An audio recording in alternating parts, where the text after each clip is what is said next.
Friends, welcome back to my channel fashion దోస్త్. ఈరోజు వచ్చేసి క్యాబేజ్ పచ్చడి చేద్దాం.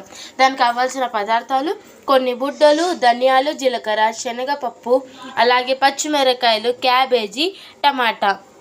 స్టవ్ మీద ఒక ప్యాన్ పెట్టి దాంట్లో 2 టేబుల్ స్పూన్లు ఆయిల్ వేసి అలాగే శనగపప్పు వేయాలి కొంచెం, అలాగే బుడ్డలు, దాన్ని బాగా మిక్స్ చేయాలి.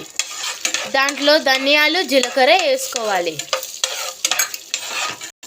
కాసేపు వేగిన తర్వాత సైడ్కి తీసుకోవాలి. కాస్త వేగిన తర్వాత సైడ్కి ఒక బౌల్లోకి తీసేసుకోవాలి. ఇలాగా సైడ్కి తీసేసుకోవాలి. ఆ ప్యాన్లోనే కొన్ని పచ్చిమిరకాయలు అలాగే క్యాబేజ్ వేసుకోవాలి. 2 టమాటాలు వేసేసుకోవాలి. ఇవన్నీ వేసుకున్న తర్వాత కొంచెం వాటర్ వేసుకోవాలి దానికి తగినంత. తర్వాత మూత పెట్టేయాలి. 5 మినిట్స్ ఇలాగే మూత పెట్టేయాలి. వేయించుకున్న బుడ్డల్ని ఒక మిక్సీ జార్లోకి వేసి రుచికి తగినంత సాల్ట్ వేసుకోవాలి, కొత్తిమీర వేసుకోవాలి.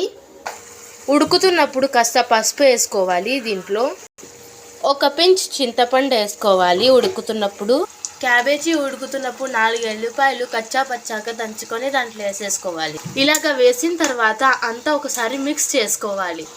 ఫస్ట్ వేయించుకున్న వాటిని గ్రైండ్ చేసుకోవాలి. ఇలాగా మెత్తగా గ్రైండ్ అయిన తర్వాత ఇలాగా ఉడికిన మిశ్రమాన్ని ఇందాక మనం గ్రైండ్ చేసుకున్న మిక్సీ పొడిలో వేసుకోవాలి. ఇలాగా అంతా మిక్సీలోకి వేసుకున్న తర్వాత ఇప్పుడు దీన్ని గ్రైండ్ చేయాలి.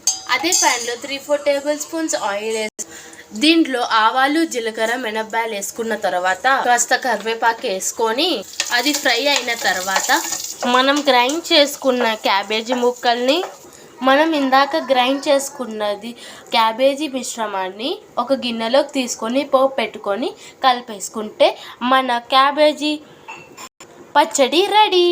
Please do like and share to my channel. Thank you and bye.